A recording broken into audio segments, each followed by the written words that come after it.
Los mecanismos del ver. El hallazgo de una nueva simetría local implica la unificación de lo previamente disperso dentro de una inclusión de mayor poder algorítmico.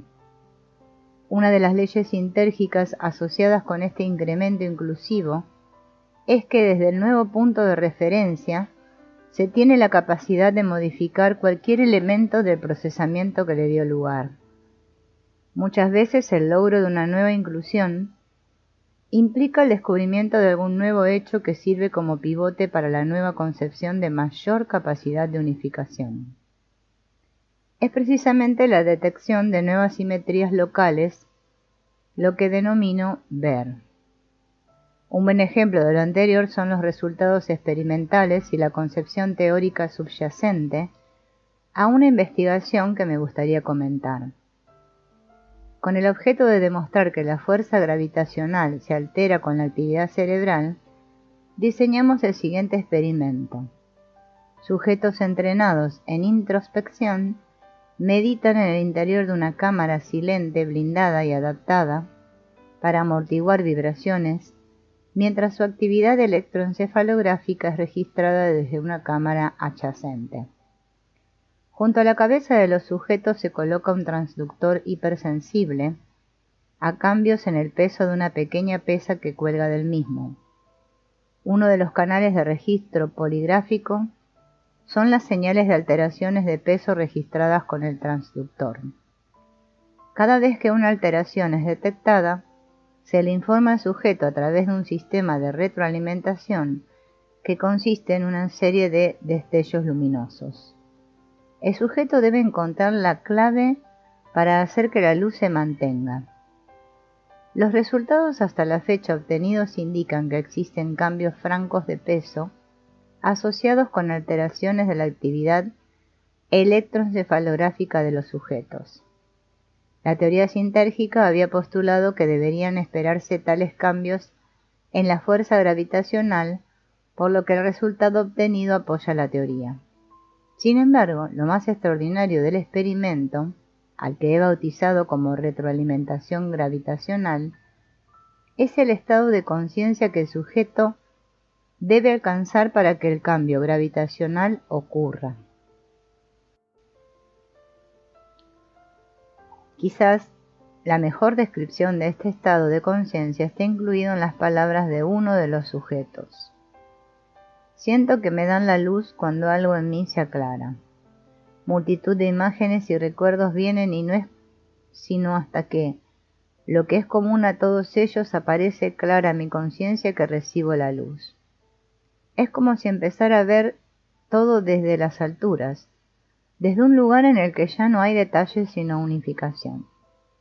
La descripción es claramente sugestiva de un incremento en la capacidad neurosintérgica. Este incremento no es otra cosa sino una ampliada capacidad de ver. Quisiera reproducir un escrito del gran maestro espiritual hindú, Swami Vivekananda, que habla acerca de lo que yo denomino incremento de sintergia. Dice Vivekananda: una particularidad de la mente hindú es inquirir para alcanzar la última generalización posible, dejando para más adelante el logro de los detalles. Esta cuestión fue formulada por los Vedas, que es aquello conocido a partir de lo cual conocemos todas las cosas, de modo que toda escritura y toda filosofía que haya sido escrita se ha hecho solamente para demostrar la existencia de aquello, conocido lo cual todo queda conocido. Si un hombre quiere conocer este universo pedacito por pedacito, tendrá que conocer uno por uno cada grano de arena, lo que significa disponer de infinito tiempo. No podrá nunca conocer todo. Entonces, ¿cómo puede tenerse el conocimiento? ¿Cómo es posible para el hombre ser todo conocedor por medio de los detalles? El yogi dice que detrás de todas estas manifestaciones particulares hay una generalización. Tras toda idea particular hay un principio generalizado, abstracto. Alcanzando este se han logrado todas las cosas. De acuerdo con la teoría sintérgica y con el Raja Yoga, desde el principio generalizador, todo lo demás puede controlarse y conocerse. En términos matemáticos, esto implica que el algoritmo de mayor poder es el que puede manejar toda la información. Los mecanismos del ver son precisamente los procesos neurosintérgicos y el acceso de la conciencia a su propio procesamiento. Desde un punto de vista concreto, la percepción visual siempre es de objetos que poseen una organización sintérgica menor que la cerebral. Lo invisible es aquello que sobrepasa la neurosintergia. Cualquier objeto que corresponda en complejidad a la neurosintergia aparecerá en nuestra percepción como opaco, de la misma manera que todos los objetos que posean menor sintergia que aquel. De la misma forma, todo incremento neurosintérgico coloca al observador en un nivel de expansión, de tal forma que tiene acceso a planos de complejidad. El ver y sus mecanismos son estos incrementos y sus operaciones. Podría decir que todo aquello que puede ser reducido a un algoritmo neuronal puede ser visto. En cambio, lo que no puede decodificarse por poseer mayor sintergia que la que el cerebro puede manejar,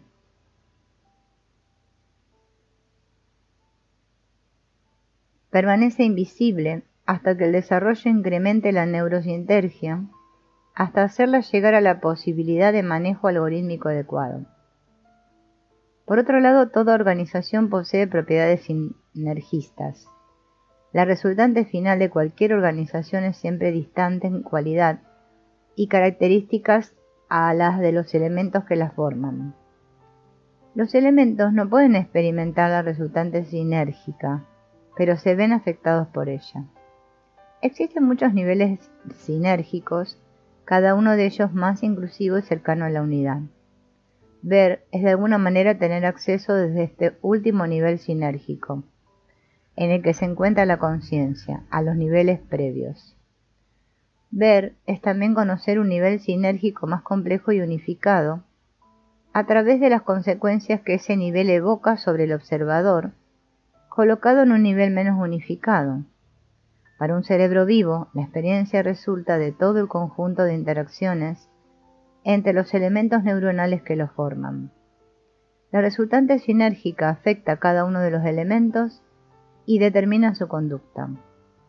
Un elemento neuronal que tuviera la capacidad de ver podría acercarse a la resultante sinérgica a través del análisis de los cambios que suceden en él. De la misma forma, cada ser humano forma parte de la noósfera pensante. El nivel sintérgico de la noósfera es inaccesible para el elemento humano excepto cuando éste puede adquirir conciencia de sus relaciones. En otras palabras, cuando a partir de su conducta puede vislumbrarse como partícipe de una totalidad más expandida de la cual forma parte. En realidad, el último nivel sinérgico es el del ser, de tal forma que cuando se vive el ser, se tiene acceso a la unidad atemporal y aespacial. El ser, la sintergia y la coherencia cerebral. En el aforismo 49 sobre yoga de Patanjali, este autor afirma: el conocimiento que se logra por el testimonio e interferencia se refiere a los objetos comunes. Aquel que proviene del samadhi antes mencionado es de un orden muy superior, siendo capaz de penetrar donde la interferencia y el testimonio no pueden llegar. Swami Vivekananda comenta: la idea es que tenemos que conseguir nuestro conocimiento de los objetos ordinarios por la percepción directa y por la inferencia de ella y por el testimonio de la gente que es competente. Cuando los yogis dicen gente que es competente, se refieren a los rishis o videntes, que han realizado las palabras registradas en las escrituras, los Vedas. Según ellos, la única prueba de la verdad de las escrituras es que ellas reflejan el testimonio de personas competentes, aunque dicen también que las escrituras no pueden llevarnos a la realización. Podemos leer todos los Vedas y sin embargo no realizar cosa alguna. Pero cuando practicamos sus enseñanzas, alcanzamos ese estado del cual habla la Escritura, que penetra donde ni la razón, ni la percepción, ni la inferencia pueden llegar, y donde no pueden servirnos los testimonios de los demás. Esto es lo que se quiere decir en el aforismo. La realización, percepción íntima de la verdad, es real religión, todo el resto solo es preparación. Escuchar conferencias, leer libros, es meramente preparar el terreno, no es religión. Asentimiento o disentimiento intelectual no es religión. La idea central de los yogis es que, así como nos podemos poner en contacto directo con los objetos de los sentidos, podemos de manera semejante percibir directamente la religión, pero en un sentido enormemente más intenso. Las verdades de la religión, como Dios y alma, no pueden ser percibidas, realizadas íntimamente, por medio de los sentidos externos. Yo no puedo ver a Dios con mis ojos, ni tocar a Él con mis manos. Y todos sabemos que tampoco podemos razonar más allá de los sentidos. La razón nos lleva a un punto excesivamente dudoso. Podemos razonar toda nuestra vida, como lo ha estado haciendo el hombre por millares de años, y el resultado de ello es que encontramos que somos incompetentes para aprobar o desaprobar los hechos de la religión. Aquello que percibimos directamente lo tomamos como base, y es sobre esa base que razonamos. De manera que es obvio que todo razonar debe girar dentro de los límites de la percepción. Nunca puede ir más allá, por tanto, el campo todo de la realización está más allá de la percepción sensoria. El yogi dice que el hombre puede ir más allá de su percepción sensoria directa y también de su razón. El hombre tiene en sí la facultad, el poder de trascender hasta su intelecto, poder que está en cada ser, en cada criatura. Por la práctica del yoga este poder es despertado y entonces el hombre trasciende los límites ordinarios de la razón y percibe directamente cosas que están más allá de la razón. Desde un punto de vista psicofisiológico, la posibilidad de estar en el ser está dada cuando el cerebro funciona en forma totalmente coherente con una elevada sinergia. Trataré de explicar lo anterior con el máximo cuidado, puesto que constituye el más elevado nivel de posibilidad científica para entender el ser y promete extraordinarias técnicas para implementarse. Una alta coherencia cerebral implica que diferentes zonas del cerebro manejan similares contenidos. Cuando esto sucede, no existen estructuras que manifiesten alteraciones restringidas a contenidos concretos. En otras palabras, no existen olas en el lago de la mente. Equivale lo anterior a la condición basal del campo cuántico antes o por detrás de la aparición de cualquier partícula elemental. Cuando la alta coherencia se combina con una alta sinergia del contenido informacional de cada elemento, y esto a su vez se suma con la posibilidad de encontrar el patrón unificador de todos los elementos informacionales de alta sinergia, el ser se manifiesta. La alta coherencia cerebral permite la fluidez total, mientras que la posibilidad de unificación de todos los contenidos implica la adquisición del punto de referencia que trasciende los mismos. En realidad, en cada uno de los niveles de los árboles de convergencia, se da el mismo proceso de trascender contenidos. Cuando la coherencia cerebral es máxima, el trascender se convierte en total. La pregunta que surge de inmediato es acerca del observador. ¿Quién es el que puede llegar a la vivencia del ser al trascender todos los contenidos de los circuitos de sinergia? La respuesta es de carácter sinérgico. En otras palabras, y para dar un ejemplo, pensemos en la química de los compuestos. Cualquier combinación de elementos químicos da lugar a propiedades emergentes no contenidas en los elementos. El líquido agua surge de la combinación del gas hidrógeno y del gas oxígeno. O en un ejemplo de la biología, un conjunto de moléculas espectacularmente complejas que no poseen vida dan lugar a la célula viva. Ningún elemento constitutivo de la célula puede trascender sus límites para llegar a la vida. es necesario la creación de una nueva organización para que sus caminos de interacción, como un todo, posean vida. De la misma forma, todos los elementos cerebrales funcionando en una elevada sinergia muestran la capacidad de verse a sí mismos más allá de cualquier contenido específico. Esta conciencia de ser no es posible cuando una zona del todo cerebral actúa como fuente de heterogeneidad exagerada. En otras palabras, cuando existe una ola en el lago, se percibe la ola pero no el sustrato. Lo que Vivekananda comenta de la siguiente forma.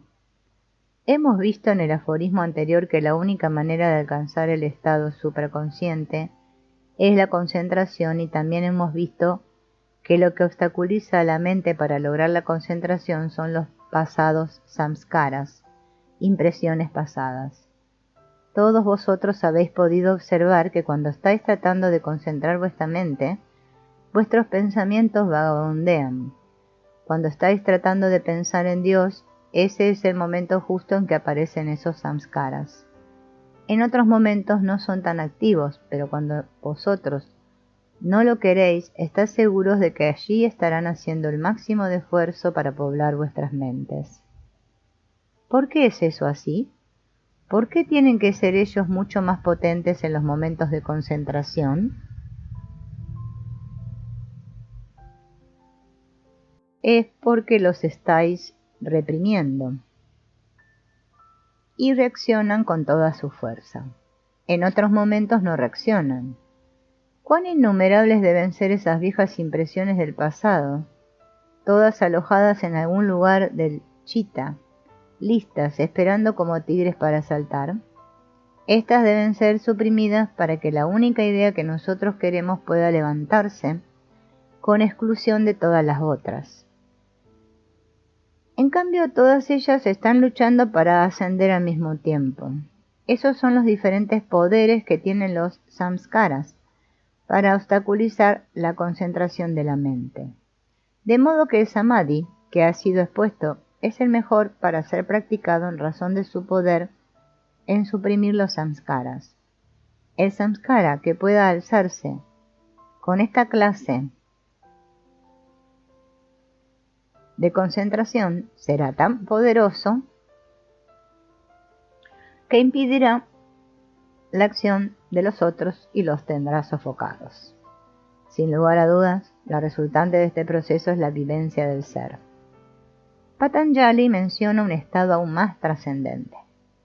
Por la contención hasta de esta impresión que impide la aparición de toda otra impresión, estando bajo control, llega el samadhi sin simiente. Aquí inclusive las tendencias no manifiestas a identificaciones con contenidos concretos quedan abolidas. Samadhi sin simiente. En el siguiente aforismo es clara la consideración de operaciones inclusivas y de incremento sintérgico extremo. La impresión es la de una unificación de cualquier contenido de experiencia dentro de la consideración genérica de experiencia y un estado de trascender aún a esta última en el ser. Dice Patanjali y comenta Vivekananda. Lo experimentado está compuesto de elementos y órganos, su naturaleza es la iluminación, acción e inercia, y tiene el propósito de tener experiencia y liberar al experimentador. Lo experimentado, que es la naturaleza, está compuesto de elementos y órganos. Los elementos densos y sutiles que componen la totalidad de la naturaleza y los órganos de los sentidos, mente, etc., y su naturaleza es la iluminación, sattva, acción, rajas, e inercia, tamas. ¿Cuál es el propósito de la naturaleza toda? Que el purusha pueda adquirir la experiencia. El purusha, podría decirse, ha olvidado su naturaleza real, que es magna, divina. Hay un cuento en el que el rey de los dioses, Indra, se volvió cerdo y se solazaba viviendo y revolcándose en el barro. Tenía una compañera y unos cuantos chanchitos y se sentía muy feliz. Algunos dioses, al verlo en tan lastimoso estado, se acercaron y le dijeron: «Tú eres el rey de los dioses, tienes todos los dioses bajo tus órdenes. ¿por qué estás aquí? Pero Indra explicó, no me importa, yo estoy bien aquí. No me preocupa el cielo mientras tenga esta cerda y los lechoncitos. Los pobres dioses quedaron cortados, sin saber qué decir. Cuando todos fueron muertos, Indra comenzó a reír cuando se dio cuenta del odioso sueño que había tenido. El rey de los dioses, haberse vuelto cerdo y pensado que la vida de cerdo era la única vida. No solo eso, sino que hubiera querido que el universo todo llevara la vida de cerdo. El Purusha, cuando se identifica a sí mismo con la naturaleza, olvida que es puro e infinito. El Purusha no ama, es el amor en sí. No existe, es la existencia en sí. El alma no conoce, es el conocimiento en sí. Es una equivocación decir que el alma ama, existe o conoce. Amor, existencia y conocimiento no son cualidades del Purusha, sino su esencia. Cuando son reflejadas sobre alguna cosa podéis llamarlas cualidades de esa cosa. Esos tres no son las cualidades, sino la esencia del Purusha, el gran Atman, el ser infinito, sin nacimiento o muerte, establecido en su propia gloria. La sintergia y la hipersensibilidad. Ya vimos que la relación entre la neurosintergia y la sintergia asociada con cualquier organización energética determina la posibilidad de percibir. Cuando la razón, neurosintergia y organización energética es mayor que la unidad, se percibe. Cuando es menor que la unidad, no se percibe.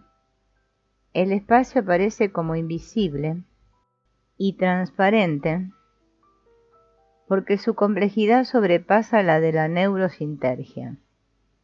Cualquier incremento neurosintérgico implica un aumento de sensibilidad precisamente por lo expuesto antes. Por otro lado, el ser es el reflejo de su propia luz. La ciencia podrá conocerlo en sus operaciones, pero la sensación en sí misma le está vedada. La aproximación de una conciencia a esta sensación ocurre cuando las operaciones cerebrales que la sustentan se aproximan al sustrato de lo relativo. En otras palabras, cuando la neurosintergia se incrementa. En palabras de Patanjali, cuando ésta, la mente, abandonando todas las formas, refleja solamente el significado. Esto es samadhi. La asignación de significado con independencia de las formas ocurre aproximadamente a los 160 milisegundos después de presentar un estímulo. Esto, además de datos teóricos, indican que el significado es una operación sintérgica que debe cursar, antes de su aparición, a través de muchos niveles de unificación y por lo tanto aparecer tarde en el procesamiento cerebral. Si extrapoláramos a partir de lo anterior, podríamos afirmar que el ser es el más elevado nivel sintérgico y por tanto es idéntico a la conciencia de unidad. Sin embargo, esta identidad es más bien inclusión. El ser es incambiable y permanente. Solo esto es posible si el ser es la simetría local de la conciencia de unidad, o el nivel de inclusión desde el cual se percibe la conciencia de unidad. En términos matemáticos, lo anterior equivale a decir que la conciencia de unidad es el algoritmo final de una serie tan expandida de algoritmos que difícilmente cualquier variación en la cadena algorítmica previa a su aparición es capaz de modificarlo. Por tanto, el ser como meta-algoritmo del algoritmo final es eterno y absolutamente inmodificable. Puesto que este meta-algoritmo contiene a todos los demás a partir del mismo, cualquier modificación sobre la naturaleza es posible. El acceso del meta-algoritmo a los demás algoritmos es también posible.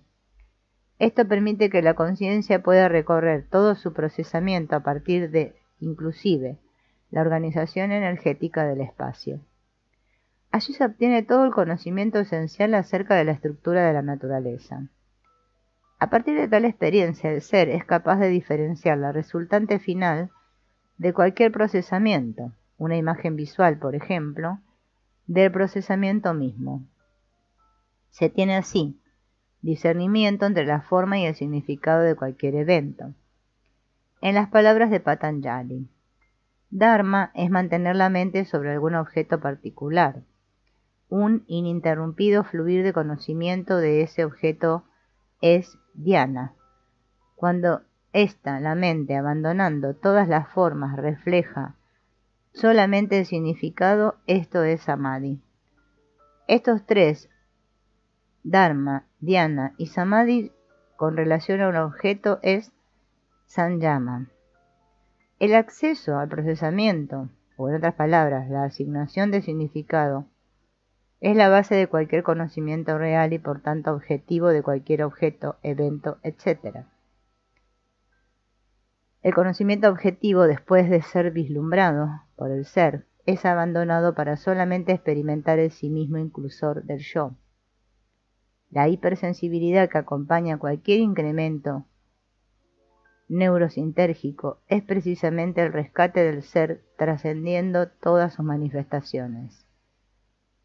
En un experimento grupal que consiste en impulsar la neurosintergia de un conjunto de 11 conciencias, he observado que el proceso para llegar al ser cursa a través de por lo menos 3 etapas. En la primera de ellas, el samyama se practica con objetos externos. En la segunda, el samyama se hace con el procesamiento interno. En la tercera, el samyama se hace sobre el samyama y se llega así al ser. Solamente cuando las 2 primeras etapas se completan, el abandono de toda manifestación subjetiva en la forma de objetos externos y procesamiento interno es posible, dando lugar entonces a la percepción objetiva de la conciencia por la conciencia misma. Cuando aún este conocimiento objetivo se trasciende, aparece el ser. El proceso de unificación es explicado por Vivekananda después de este aforismo de Patanjali. Los estados de la mente son siempre conocidos porque el señor de la mente, el Purusha, es incambiable. La clave total de esta teoría es que el universo es mental y material. Los dos están en constante estado de flujo. ¿Qué es este libro? Es una combinación de moléculas en constante cambio. Una porción sale y otra entra. Es un remolino. ¿Pero qué hace la unidad? ¿Qué hace que sea el mismo libro? Los cambios son rítmicos. En armonioso orden ellos están enviando impresiones a mi mente. Y esos fragmentos unidos forman un cuadro continuo, aunque las partes están cambiando incesantemente. La mente misma está continuamente cambiando. La mente y el cuerpo son como 2 capas de la misma sustancia, moviéndose a diferentes tipos de velocidad. Siendo relativamente una lenta y otra rápida, podemos hacer la distinción entre los 2 movimientos. Por ejemplo, un tren está en movimiento y un carruaje también a un costado. Es posible considerar el movimiento de los 2 hasta un cierto punto. Es necesario todavía alguna otra cosa más. El movimiento solo puede ser percibido cuando hay alguna otra cosa que no está moviéndose. Pero cuando 2 o 3 cosas están en relativo movimiento, lo que primero percibimos es el movimiento más rápido y luego el más lento. ¿Cómo está la mente para percibir esto? Está también en flujo. Por tanto, otra cosa que se mueva más lentamente es necesario luego. Debéis conseguir otra cosa cuyo movimiento es todavía más lento, y así por el estilo sin término. De modo que la lógica os compele a parar en alguna parte. Debéis completar las series conociendo algo que nunca cambia. Detrás de esta cadena sin fin de movimientos está el Purusha, inmutable, incoloro, puro. Todas estas impresiones son meros reflejos sobre él, como las imágenes que una linterna mágica proyecta en la pantalla, sin mancillar en modo alguno la pureza del Purusha. La percepción de patrones rítmicos implica la existencia de una duración del presente. La expansión de esta percepción de patrones implica también una expansión en la duración del presente.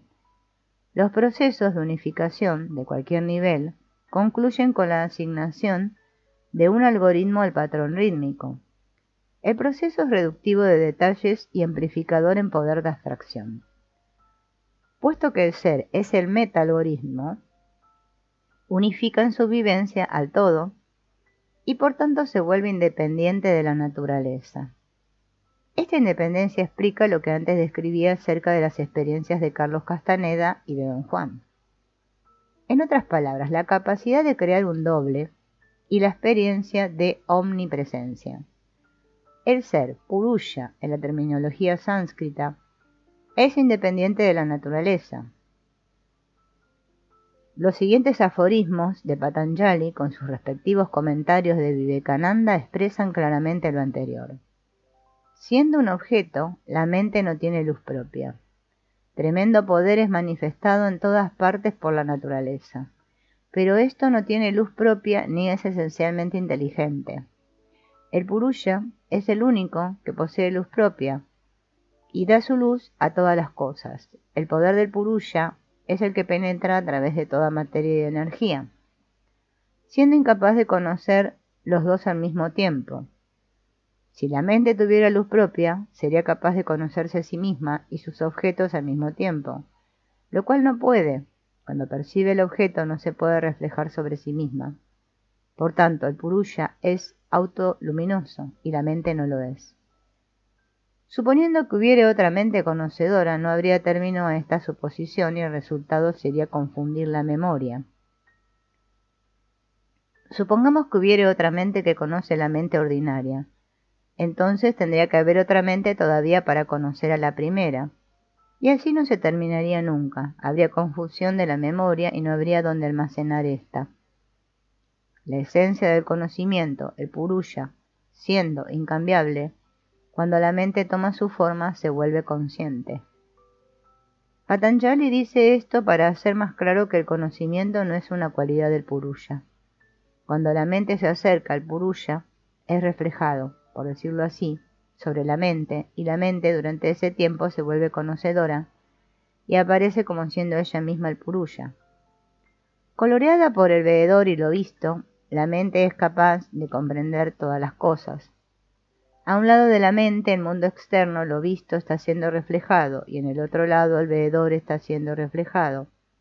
Así es como viene el poder de todo conocimiento a la mente.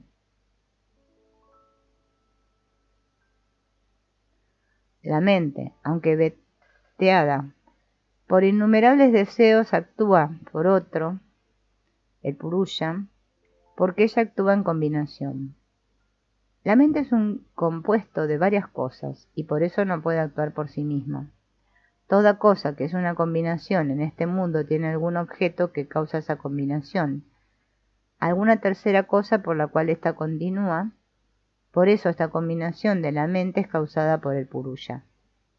Cesa, para el discernidor, la percepción de la mente como Atman. Por medio del discernimiento, el yogi conoce que el Purusha no es la mente. Entonces, dedicada al discernimiento, la mente alcanza el estado previo al Kaivalya, aislamiento. De modo que la práctica del yoga conduce al poder del discernimiento a clarificar la visión. El velo cae de nuestros ojos y vemos las cosas como son. Vemos que la naturaleza es un compuesto y que está mostrando su panorama para el Purusha, que es el testigo, que la naturaleza no es el Señor, que todas las combinaciones de la naturaleza son simplemente con el fin de mostrar este fenómeno, el Purusha, el rey entronizado en lo íntimo. Cuando, por larga práctica, llega el discernimiento, cesa el temor y la mente alcanza el aislamiento. Los pensamientos que se levantan como obstrucciones a eso provienen de las impresiones. Todas las variadas ideas que se levantan, haciéndonos creer que necesitamos alguna cosa externa para ser felices, son obstrucciones a esa perfección. El Purusha es felicidad y bienaventuranza por propia naturaleza, pero este conocimiento está cubierto por las impresiones pasadas. Estas impresiones tienen que agotarse por sí mismas. Se destruyen de igual manera que a la ignorancia, egoísmo, etc., conforme a lo dicho antes. Aun habiendo llegado al recto conocimiento de las esencias por medio del discernimiento, ante aquel que abandona los frutos, le llega como resultado del perfecto discernimiento el samadhi llamado nube de la virtud. Cuando el yogi ha alcanzado este discernimiento, todos los poderes llegan a él, pero el verdadero yogi rechaza todos ellos. Ante él llega un conocimiento peculiar, una particular luz llamada el Dharma, la nube de la virtud. Dharma Mega. Todos los grandes profetas del mundo que han registrado la historia lo tuvieron. Ellos encontraron dentro de sí mismos el fundamento total del conocimiento. La verdad para ellos se hizo real, después que renunciaron a la vanidad de los poderes. La paz y la calma y la perfecta pureza devinieron su propia naturaleza. De eso viene la cesación de pesares y acciones. Cuando llega esa nube de la virtud, entonces no hay más temor de caer, nada puede arrastrar al yogi. Nunca más habrá males para él, nunca más tendrá pesares. Entonces el conocimiento, despojado de capas e impurezas, se hace infinito, volviéndose lo cognoscible insignificante. El conocimiento en sí está ahí, lo que lo cubría se fue. Una de las escrituras budistas define lo que significa Buda, que es el nombre de un estado, como infinito conocimiento, infinito como el cielo. Jesús lo alcanzó y se volvió Cristo. Todos vosotros llegaréis a ese estado. Volviéndose infinito el conocimiento, lo cognoscible resulta insignificante. El universo todo, con todos sus objetos del conocimiento, se convierten en una nadería ante el Purusha. El hombre común se considera a sí mismo como muy pequeño porque para él aparece lo cognoscible como siendo infinito. Entonces terminan las sucesivas transformaciones de las cualidades, habiendo ellas llegado a su fin. Entonces todas esas variadas transformaciones de las cualidades que cambian de una a otra especie cesan para siempre. Los cambios que existen con relación a los momentos y los cuales son percibidos al otro extremo, al final de una serie, son una sucesión. Patanjali define aquí la palabra sucesión como los cambios que existen con relación a un determinado tiempo. Mientras pienso, muchos momentos pasan y con cada momento hay un cambio de idea, pero yo solo percibo esos cambios al término de una serie. Esto es llamado sucesión, pero para la mente que ha realizado la omnipresencia, no hay ninguna sucesión. Todas las cosas para ella se han vuelto presente. Para ella solamente existe el presente, el pasado y el futuro se han perdido. El tiempo está controlado. Todo conocimiento está ahí en un segundo. Toda cosa es conocida como en un relámpago. La resolución de las cualidades en el orden inverso, despejadas de cualquier motivo de acción para el Purusha, es Kaivalya, o establecimiento del poder de conocer su propia naturaleza. Terminó la obra, esta tarea inegoísta, que nuestra dulce nodriza, la naturaleza ella misma, se ha impuesto cariñosamente. Tomo de la mano al alma que, por así decir, se olvidó de sí misma y le mostró todas las experiencias en el universo, todas las manifestaciones, elevándola cada vez más por medio de variados cuerpos, hasta que su perdida gloria retornó, y el alma recordó su propia y real naturaleza. Entonces la tierra, madre, se vuelve por el camino que vino, para ayudar a otros que también extraviaron el sendero en medio del desolado desierto de la vida. Y así está ella obrando sin principio y sin fin, y de este modo, a través del placer y dolor, a través del bien y mal, el río infinito de almas individuales desemboca y se diluye en el océano de la perfección, en la realización del ser. Gloria a aquellos que han realizado su propia naturaleza real, que sus bendiciones nos lleguen a todos nosotros.